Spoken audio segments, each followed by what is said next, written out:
আসসালামু আলাইকুম। কেমন আছেন সবাই? আশা রাখছি অনেক ভালো আছেন। আমিও আপনাদের দয়ায় আলহামদুলিল্লাহ ভালো আছি।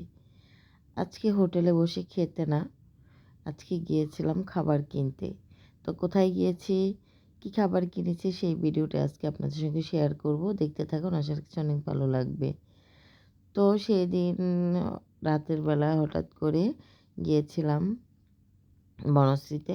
তো বনশ্রী বললেই তো একটা দোকানই বেশি আসে, যেটা নাকি ২৪ ঘন্টা খোলা থাকে। অনেক রকমের খাবার পাওয়া যায়, অনেক কাবাব। এবার গিয়ে তো আমি পুরাই অবাক। এত পরিমাণের কাবাব আইটেম এখানে পাওয়া যায় বা তারা লঞ্চ করেছে, অনেক আইটেম। ফার্স্টে এত ছিল না, এখন দেখুন কাবাব আর কাবাব। একেকটা একেক আইটেমের কাবাব। তো আমি ফার্স্টের দিকে ঢুকে, যেহেতু আমরা ভিতরে বসে খাওয়া-দাওয়া করব না, আমি খাবার পার্সেল নিব। আমি কাবাবগুলো দেখতেছি, ভিডিও করতেছি। তারপর চলে গেলাম চা। তাদের ডেকোরেশনটা একটু চেঞ্জ করেছে। চাটা একটু হান্ডির কাছাকাছি নিয়েছে। এইবার নিয়ে আমি প্রায় ৪ বার গিয়েছি।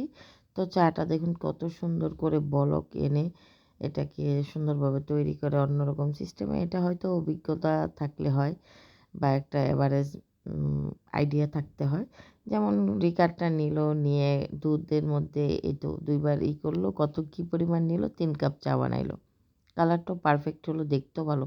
আর এমনিতে আবেশের চাটা ভালো হয়। অনেকগুলোও দেয়।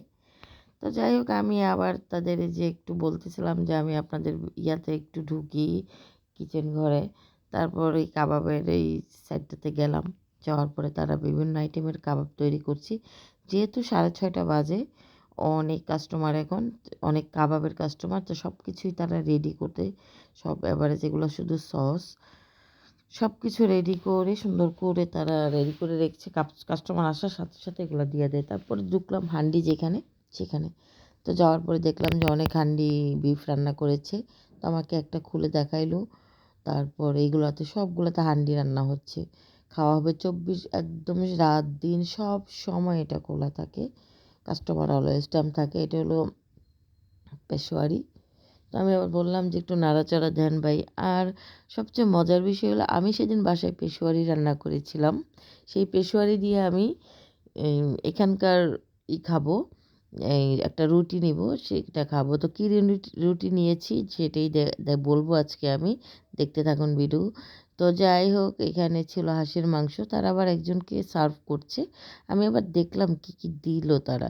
তো ৬ টা পিস দিল না ৫ টা মেবি ৫ টা পিসই দিল, আর একটা রসুন দিল, একটু ঝোল দিল। তো যাই হোক, একটা পার্সেল দিয়ে দিল। এটা হচ্ছে ভুড়ি।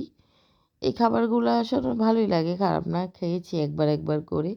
তো এখানে তাদের নলি নেহারি পেশোয়ারি আছে। তো এটা দুপুরের খাবার ছিল, মোটামুটি শেষ হচ্ছে একটা মিনিমাম ১২-১৩ টা বিফ হান্ডি তারা করে। তারপরেই তো বের হয়ে এগুলো সবগুলাতে আছে, রাতের জন্য বা সকালের জন্য ওগুলো রান্না হচ্ছে। একের পর এক রান্না করতেছে। তারপরে আমি দেখা যায় যে বাইরে আসলাম। বাইরে এসে একটু দাঁড়াইলাম, কারণ যেহেতু ভিতরে খাবো না, ওখানে গিয়ে লাভ নাই। তারপর দাঁড়িয়ে আমি আবার একটু আবেশ হোটেলের সাইনবোর্ডটা বা বিলবোর্ডটা একটু দেখাচ্ছি। তারপর হলো, এখন আমরা বাসায় চলে যাব। বাসায় কিছু রুমালি রুটি কিনবো। তো রুমালি রুটি তৈরি হচ্ছে, বেশি টাইম লাগে নাই, মাত্র ২টা তাদেরই থাকে। তো এখানে রুমালি রুটি তারা একজনই তৈরি করে দিচ্ছে আমাকে সুন্দর করে। তো আমি আবার এই তো দেখুন, রুমালি রুটি আমাদের জন্য রেডি হচ্ছে। ২টা কড়াইতেই রুমালি রুটি আমাদের জন্য। তো আমি খুব তাড়াতাড়ি হয়ে গেল। চিন্তা ছিল অনেকক্ষণ লাগবে। দেখুন কীভাবে তৈরি করতেছে রুমালি রুটি। তো রুমালি রুটি দিয়ে তেহারি খেতে খুব ভালো লাগে। খেয়েছি আলহামদুলিল্লাহ।